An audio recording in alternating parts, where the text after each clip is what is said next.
Imagine a real-time system where sensor readings reach processing loops flawlessly and motor controls respond on cue. This reliability hinges on robust inter-task communication. In RTOS, tasks don't live in isolation. They must exchange data with precision and speed. Two core paradigms make that possible: message-based communication, where tasks explicitly pass data, and shared memory, where tasks access common buffers. Each has its own strengths and trade-offs in determinism, latency, and complexity, but both enable real-time systems to behave predictably and efficiently. In embedded systems, whether handling sensor fusion, control loops, or safety-critical behavior, inter-task communication is essential. Tasks don't just run independently, they monitor sensors, send actuation commands, and share system state continuously. To coordinate this activity, RTOS environments typically use either message-based communication, where data flows explicitly between producer and consumer via queues, mailboxes, or signals, or shared memory, allowing tasks to read and write common memory regions.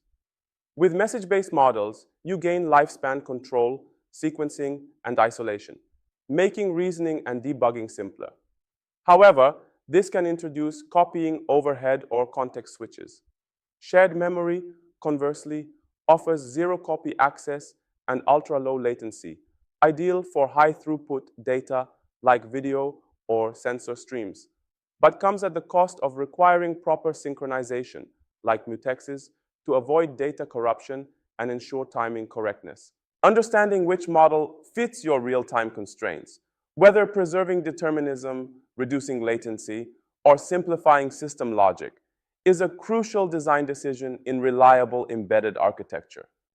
Message-based mechanisms in RTOS include tools like message queues, mailboxes, pipes, and signals, each tailored for specific communication needs. Message queues allow tasks to post structured messages in a defined order, supporting buffered, asynchronous communication. Mailboxes hold a single message, useful for simple handshakes or state signaling. Pipes mimic byte streams and are familiar to those working with POSIX systems. Signals act as lightweight, event-triggered notifications. While message passing introduces overhead due to data copying and scheduling, it brings several benefits: strong memory isolation, clear producer-consumer boundaries, and ease of understanding. The path of logic stays traceable. In safety-critical systems like medical devices or avionics, this clarity and control can outweigh the cost of added latency. Message-based models also simplify layered design, letting communication remain explicit and decoupled, ideal for troubleshooting and modular system design. When ultra-low latency and high-throughput communication are essential, shared memory becomes the preferred model in RTOS. This approach allows multiple tasks to directly access the same region of memory, eliminating the need for copying messages between producers and consumers. It's especially efficient for scenarios involving continuous data streams, such as real-time video processing, radar data, or sensor fusion tasks in autonomous systems. However, this speed comes with strict discipline. Without protective mechanisms, tasks may simultaneously access and modify shared data, leading to corruption, unpredictable behavior, or catastrophic system failure. To prevent this, synchronization primitives such as mutexes, binary semaphores, or monitors must be used to manage access and ensure data integrity. Unlike message-based systems, shared memory doesn't inherently enforce order or state awareness. Developers must implement and verify data consistency models, especially for multi-core processors or interrupt-heavy environments. When handled correctly, shared memory provides unmatched speed and responsiveness, but it demands thoughtful architecture, disciplined synchronization, and thorough testing to avoid subtle and dangerous bugs. This model is often used in DSP applications, robotics, and video processing pipelines, where timing and bandwidth requirements outweigh the simplicity of isolation. Poorly managed communication between tasks can quickly become a system's weakest link. Race conditions are one of the biggest threats, caused when multiple tasks access and modify shared data without proper synchronization. The result is unpredictable system behavior, which is particularly dangerous in real-time and safety-critical applications. Deadlocks occur when two or more tasks are waiting on each other to release resources, causing a permanent halt in execution. These can be extremely difficult to detect and debug without proactive design and monitoring tools. Priority inversion is another critical issue, where a low-priority task holding a resource prevents a high-priority task from progressing. This can degrade system performance and compromise deadlines. Real-world examples, like the Mars Pathfinder mission, have shown how serious this issue can be. Solutions include priority inheritance and priority ceiling protocols to dynamically adjust task priorities and avoid scheduling anomalies. Starvation, while less visible, causes lower priority tasks to be indefinitely delayed when higher priority ones dominate the processor. Preventing these issues requires careful use of semaphores, mutexes, proper timeout strategies, and a deep understanding of task interactions. Achieving safe, efficient communication in an RTOS means going beyond tools. It demands solid patterns and practices.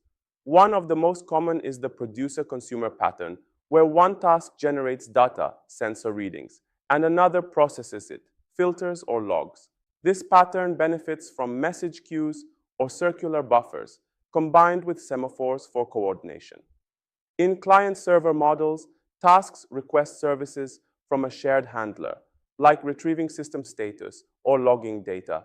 This structure introduces clear ownership and task responsibilities, improving maintainability and scalability.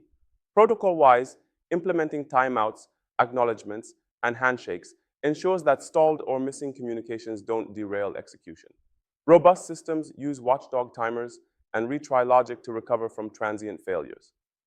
Static analysis tools can uncover synchronization flaws before runtime. Formal verification methods model task interactions mathematically, helping prove properties like deadlock freedom or mutual exclusion. Some RTOS platforms even offer deadlock detection features during development. On the hardware side, tools like direct memory access, DMA, and message coprocessors handle data movement with minimal CPU load, ensuring high throughput and freeing processor cycles. Together, these design approaches and tools form a complete strategy, protecting communication integrity while enabling predictable and performant task interactions. In a real-time system, timing is everything. It's not enough for communication between tasks to work. It has to work at the right time. That's where RTOS timing mechanisms come into play.